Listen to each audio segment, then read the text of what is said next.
Bonjour à vous, donc on est dans la partie B d'un exercice sur les congruences et le codage affine. Alors en spécialité maths, il y a deux types de codage, on va dire. Le codage qui utilise une seule fonction affine comme ici, et un codage un petit peu plus élaboré qui utilise deux fonctions affines et les matrices, s'appelle le chiffrement de Hill. Alors ici, c'est du codage qui est du chiffrement. Quand on parle de chiffrement, c'est qu'on code avec des chiffres. Donc ici, j'aurais pu très bien mettre du chiffrement. Donc, alors c'est le chiffrement vraiment classique, celui-là. On a un alphabet ici. Chaque lettre correspond à un nombre entre 0 et 25. Et on va, eh bien, premièrement, pour voir si vous avez bien compris le principe, on va coder un mot, le mot maths, sachant que ici, notre système de codage, donc c'est quoi? Eh bien, à chaque lettre, on associe donc ici le nombre que vous voyez dans le tableau. Ensuite, on va multiplier ce nombre par 15 et lui ajouter 7 ici, et on va prendre le reste par la division n par 26, ce qui vous donnera un nombre entre 0 et 25 qui correspondra à une nouvelle lettre. Et ça sera la lettre qui correspond à votre lettre de départ. Donc, on va tout de suite le faire tranquillement. On va essayer de ne pas utiliser la machine, vraiment pour que vous appreniez comme ça à calculer vite. Alors, le mot maths, donc ici, je vais entourer à chaque fois les lettres. Donc, le mot maths, c'est la lettre ici M. Donc, ça veut dire que maths, ça correspond donc à x égale 12. Ensuite, on va calculer 15x plus 7 et on va bien prendre le reste par 26. Donc moi, ce que je vais faire, c'est que je vais calculer donc 15 fois 12 plus 7. Voilà. Alors, donc 15 fois 12, ça fait combien? Donc vous faites 10 fois 15, 150, plus 2 fois 15, donc 180. On a donc 180 plus 7. Alors quand on fait ça, qu'on veut faire ça sans la calculatrice, il est bon d'écrire les multiples de 26. Donc ici 26, 52, 78. Alors le quatrième, donc vous faites 2 fois 52, 104. Le cinquième, c'est la moitié de 260, vous êtes à 130. Ensuite, donc on rajoute 24, 26, pardon, 156. Après le troisième, vous pouvez considérer, donc vous rajoutez 26. Alors il y en a qui sont faciles, vous aurez 260, d'accord? Donc vous pouvez faire aussi, vous avez 2 fois 104. Donc là, par ici, vous aurez 208 et vous en manque 2. Alors ici, vous rajoutez donc 26 ou vous enlevez 26, ça fait 234. Et là, on rajoute, donc 20, ça fait 176 et 8, 180. Attendez, et je rajoute 6, 182. Donc voilà la liste des multiples de 26 accessibles, comme ça sans calculatrice, vous voyez. On peut donc dire que 187, il est tout près de 182, ça correspond donc modulo 26 à 182 plus 5, donc c'est 5. Donc M est envoyé sur la lettre qui correspond à 5, qui est la lettre F. Voilà. Et on va faire ça, on va les faire tous comme ça, tranquillement, sans calculatrice, pour bien vous appreniez à utiliser cette liste des multiples de 26. La deuxième lettre, c'est un A qui correspond, vous voyez, dans le tableau à 0. Donc A, c'est x égale 0. On calcule 15 fois 0 plus 7, donc ça donne 7.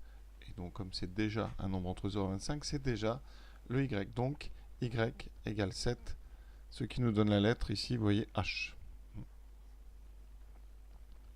Donc A va être codé en H. Et on continue avec donc la lettre T. Alors T, c'est 19. Alors 19, c'est un grand nombre. Donc si vous voulez faire ça sans la machine, il y a des petites astuces, parce qu'on est modulo 26. Alors 15 fois 19 plus 7, modulo 26, on va remplacer. Alors par exemple, 15, on peut le diminuer. 15 et 19, si vraiment on a des grands nombres, 15, vous pouvez dire que c'est moins. Donc moins 11. Et 19, hein, on est tout près de 26, c'est moins 7. Voilà, plus 7. Donc là, on a eh bien, moins 11 fois moins 7, ça fait plus 77 plus 7, qui nous donne 84. 84, vous voyez, on est à tout près de 78, c'est donc 84, c'est 78 plus 6, ça vaut donc 6 modulo 26. Ça veut dire que y, c'est donc 6. Ce qui me donne la lettre, donc y donne 6, c'est un G. Vous voyez, donc ici, le T est envoyé en G. Alors maintenant, on est au H, donc vous commencez à comprendre. Le H, ça nous donne X égale 7. On va donc calculer 15 fois 7 plus 7. Voilà. Alors 15 fois 7 plus 7, si vous avez envie de le faire sans calculatrice, on aura donc moins 11 fois 7. C'est vraiment pour vous faire travailler le calcul mental, hein. Sinon vous faites ça à la machine et puis voilà. Ça fait moins 77 plus 7 qui donne moins 70. Alors moins 70, vous voyez, on est près de moins 78. Donc moins 70. Si vous rajoutez, vous pouvez rajouter 78, ça vaut 0 modulo 26. Donc modulo 26, vous serez à 8. 8 modulo 26, puisque moins 70, c'est moins 70 plus 78. Et 8, c'est la lettre I. Donc Y vaut donc, qu'est-ce que je dis, 8, donc c'est la lettre I. Donc le H est envoyé sur I. En général, tous les élèves savent faire ça, il n'y a pas de souci. Moi, j'insiste juste là sur le fait que vous pouvez très bien diminuer la taille des nombres quand ils sont bien au-dessus de 13, comme ça, vous pouvez faire les opérations sans la machine. Et on finit avec le S. Le S qui, dans le tableau, vous voyez, correspond à 18. S correspond à X égale 18. On calcule 15 fois 18 plus 7. Vous voyez, 15 fois 18, c'est un grand nombre. Donc, modulo 26, on va remplacer par moins 11 fois donc 18. On est à 8, donc moins 11 fois moins 8. Ce qui me donne 88 plus 7, donc 95. 95, alors là on est à 78, on est assez loin. Mais on va avoir besoin de calculer, donc on est à 2 plus 15, on est à 17. Donc ça c'est 17 modulo 26. Le reste c'est donc 17, qui est un nombre entre 0 et 25. Donc y égale 17. 17 c'est la lettre R. Donc le S est transformé en R. Donc le mot maths, vous voyez, donc sur votre copie vous décrivez un maths se code en FHGIR. La question 2, là on rentre dans les congruences. Donc première question, montrer qu'il existe un entier relatif tel que 15x moins 26k égale y moins 7. Alors ce 26k, ça fait penser à une division euclidienne. Donc ce que je vous propose, c'est bien de transformer ici cette égalité de façon à mettre le 26k à droite et à la rigueur on va mettre le 7 à gauche. Comme ça vous allez avoir donc 15x moins 7 plus 7 qui va être égal à y plus 26k. Alors là, eh bien ça c'est une division euclidienne. Division euclidienne de quoi? Alors k appartient à z. Et on va considérer le nombre 15x plus 7, soit le nombre entier 15x plus 7. On peut faire la division euclidienne de ce nombre par 26. Ça, c'est tout à fait autorisé. 26 étant non nul, on peut diviser un nombre par 26. De ce nombre par 26. Conséquence, donc, eh bien, il existe un nombre. Donc ici, je vous rappelle la division euclidienne, avant de mettre pour ça. La division euclidienne de A par B, c'est l'écriture de A sous la forme A égale BQ plus R. Donc ici, il va exister un quotient. Donc il existe un quotient et un reste. Ce reste, on l'appellera Y.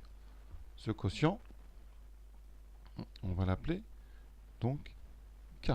Il existe donc un quotient K et un reste Y tel que, ce sont deux entiers, et ils sont tels que 15x plus 7y est égal à donc y plus 26k. Alors j'aurais dû plutôt écrire 26k plus y. Voilà. Et donc, on a répondu à la question. On a bien l'existence d'un entier relatif k, tel que 15x plus 7 s'écrit y plus 26k. Un y, bien évidemment, c'est le reste dans la division euclidienne. Et le quotient, c'est le nombre k, un entier relatif. Et après, comme on a l'équivalence, eh bien vous n'avez plus qu'à passer le 26k à gauche et le 7 à droite. Autre vision de la chose, y c'est le reste par la division par 26. Donc, modulo 26, y est donc égal à 15x plus 7 modulo 26. Si vous passez tout à gauche, ça, eh bien, ça équivaut à dire que y moins 15x plus 7 est égal à 0 et congru à 0 modulo 26. Et donc, il existe un nombre k, alors ici k, on ne va pas l'appeler k, si on l'a appelé k, il existe un nombre k appartenant à z, tel que y moins 15x plus 7 est égal à 0 plus 26 fois k. Ça veut dire que y moins 15x plus 7 est un multiple de 26. Donc il s'écrit 26k. Et là, vous avez fini. Il suffit d'enlever les parenthèses. Alors le petit souci ici, en mettant k, c'est que je vais avoir, au lieu d'avoir 26k, j'aurai moins 26k. Donc on va avoir un petit problème, vous voyez, en développant, je l'explique. Si vous faites ça comme ceci, voilà, en mettant ce qu'il faut du bon côté, j'aurai y moins 7 qui va être égal à 15x plus 26k. Alors que dans le texte, j'ai un moins.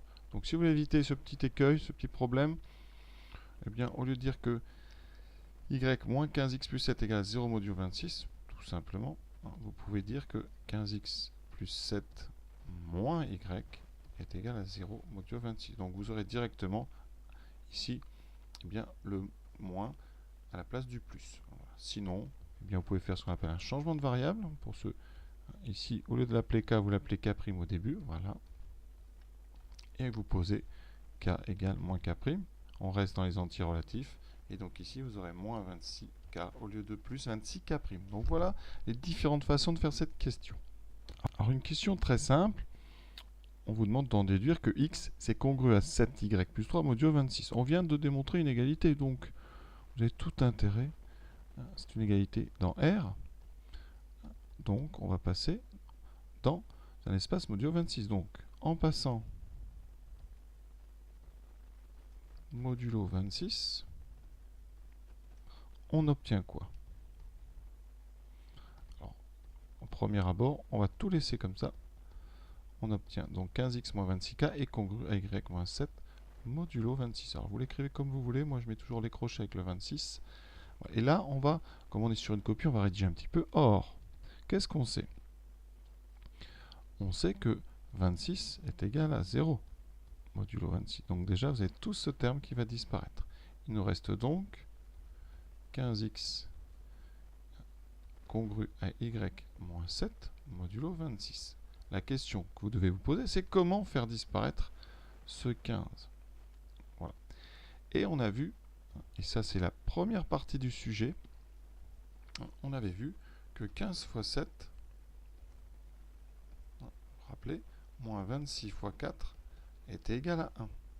D'accord? Ça veut dire quoi? En passant au modulo 26, ça veut dire tout simplement que si vous faites 15 fois 7, eh bien c'est congru à 1 modulo 26. Et ça c'est intéressant, ça va nous permettre de faire disparaître ce 15 par une multiplication par 7. Donc on multiplie par 7. Alors vous pouvez le deviner aussi en regardant la conclusion, ça c'est important les conclusions. Devant le x vous n'avez plus le 15 et devant le y vous avez un 7 ici, vous voyez. Ce 7 vous ne l'avez pas là. Donc vous pouvez très bien en utilisant l'indice de la conclusion avoir l'idée de multiplier le côté droit par 7 pour avoir un 7y au lieu d'un y. Donc ici vous aurez 7 fois, donc 7 fois 15, on obtient 105 fois x qui vaut 7y moins 49. On y est presque, pourquoi? 105, on vient de le dire, ça fait 1. Donc ici à gauche on aura x et à droite on a un moins 49. Alors lui on va le transformer un petit peu. Et vous savez que moins 49, alors on va commencer par 49, hein. Encore une fois, or 49, d'après le tableau, on est juste à 3 de 52. Donc 49, c'est moins 3, modulo 26. Donc si vous avez moins 49, ça sera donc plus 3. Donc ici, alors je vais quand même rappeler que 105, c'est 1 modulo 26. Voilà. Donc on obtient x est égal à 7y plus 3 modulo 26. Donc, retenez bien l'idée. Soit vous utilisez la première partie où on a trouvé un multiple de 15 qui donnait 1 modulo 26, soit vous regardez bien ici la question, je pense que c'est quand même le plus intéressant, et de voir qu'est-ce qui est apparu qui n'y était pas. Donc là, vous n'aviez pas, vous voyez, vous aviez un 1. Ici, on va donc multiplier par 7, c'est l'astuce. Et donc la question n'est pas si compliquée que ça. On est par contre par implication. Donc là, vous voyez, dans la question, il n'y a pas d'équivalence, il n'y a pas de si et seulement si. Donc on est parfait. On peut continuer. En décrire une description. À quoi sert cette question?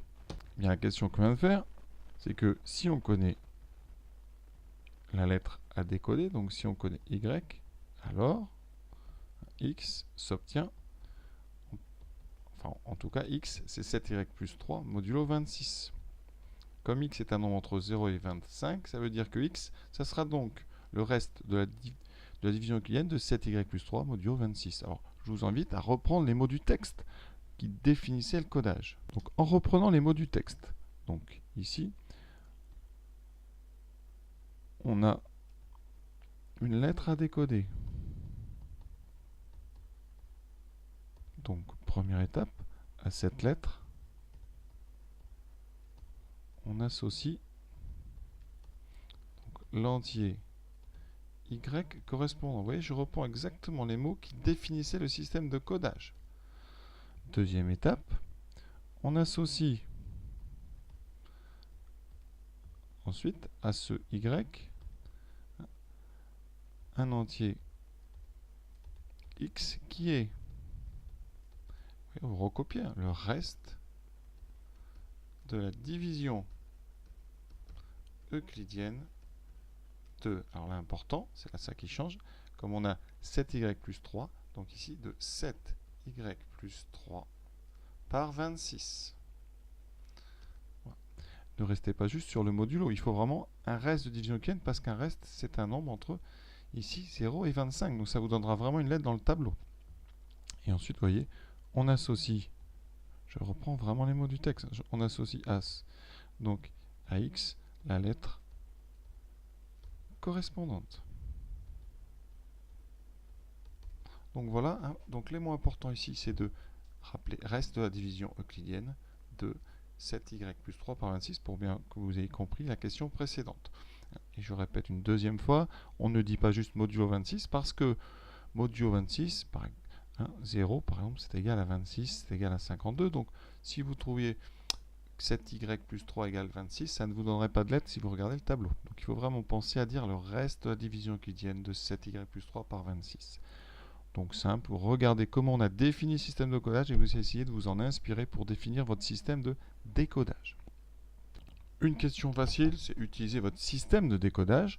Donc première étape, on a dit que x, c'était donc le reste, donc modulo 26, ça donne 7y plus 3 égale 26, donc on va calculer à chaque fois 7y plus 3. Alors, w, ça correspond dans le tableau à donc y égale 22. Je calcule donc 7 fois 22 plus 3. Alors, on va utiliser l'astuce que j'avais utilisée tout à l'heure, donc 22 c'est modulo 26, on va remplacer par moins 4, ça fera des nombres beaucoup plus petits. Donc on a moins 28 plus 3, donc moins 25. Moins 25, donc modulo 26, ça fait 1. C'est donc, ça veut dire que x, ça vaut 1. Et donc, la lettre W est envoyée sur la lettre B. Voilà, donc c'est bien ce qu'on nous annonçait. Ça, c'est pour être sûr que vous avez compris le système de décodage. Maintenant, on prend h, qui nous donne y égale, donc h, c'est 7. On calcule donc 7 fois 7 plus 3. Inutile de réduire ici, donc ça fait 49 plus 3, 52. 52, c'est 0. Donc, ça veut dire que modulo 26, on est modulo 26, ça veut dire que x, c'est donc la lettre, x vaut 0, donc le h est envoyé sur la lettre A. On a déjà BA, dernière lettre, le L, ça donne y égale 11. Deuxième étape, on calcule donc 7 fois 11 plus 3, qui nous donne 77 plus 3, donc 80. Et on regarde 80, on prend donc le reste par division par 26. Dans mes multiples, ici je suis à 78, donc on est juste à 2. Ça c'est 2 modulo 26. Et donc 2, c'est la lettre C, donc X vaut 2. Et donc le L est envoyé sur la lettre C. Et donc le mot WHL se code en bac. Voilà, question simple. Dernière question, la seule, on va dire difficile, la seule où il y a quelque chose vraiment d'un peu subtil. Alors, on va maintenant montrer que par ce système de codage, deux lettres différentes sont codées par deux lettres différentes. Donc on va prendre deux entiers, donc soit x et x', donc entier, entre 0 et 25, avec x différent de x'. Ça veut dire que x et x' correspondent donc à deux lettres différentes. D'accord? Donc, on va supposer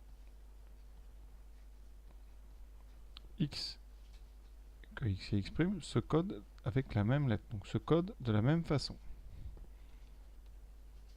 On va montrer que c'est impossible.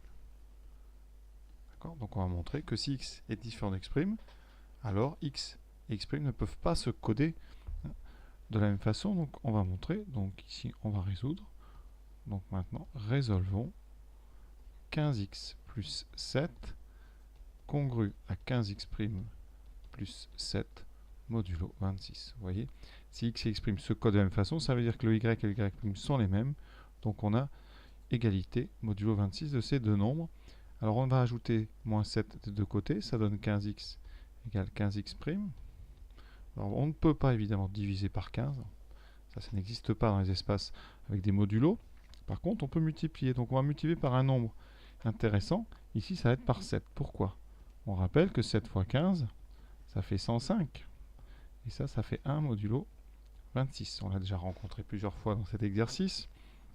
Donc en multipliant par 7, vous indiquez ici fois 7, on obtient donc 105x est congru à 105x' modulo 26, et donc x est égal à x' modulo 26. Alors maintenant il reste à en conclure ici que x est égal à x', et ce qui sera absurde. Donc pourquoi est-ce que x, si x est égal à x' modulo 26, pourquoi est-ce que x est égal à x'? On va essayer d'être rigoureux. Donc ça veut dire ici, si x est égal à x' modulo 26, ça veut dire que x moins x' est un multiple, et donc multiple de 26. Or, comme x est entre 0 et 25, donc on a aussi que moins x' est entre moins 25 et 0. Si vous ajoutez, vous avez donc la différence x moins x' qui est entre moins 25 et 25. C'est assez évident à comprendre. Et donc, vous cherchez un multiple de 26 qui serait entre moins 25 et 25. Par conséquent, eh bien, x moins x', c'est le seul multiple de 26 entre moins 25 et 25, c'est 0. Et donc x est égal à x', vous avez réussi à vous dispenser des modulos. Par conséquent, eh bien, cette supposition est absurde. Ici, c'est absurde, ça s'appelle un raisonnement par l'absurde. C'est absurde car on a supposé au début que x était différent de x'. Et donc notre hypothèse est fausse.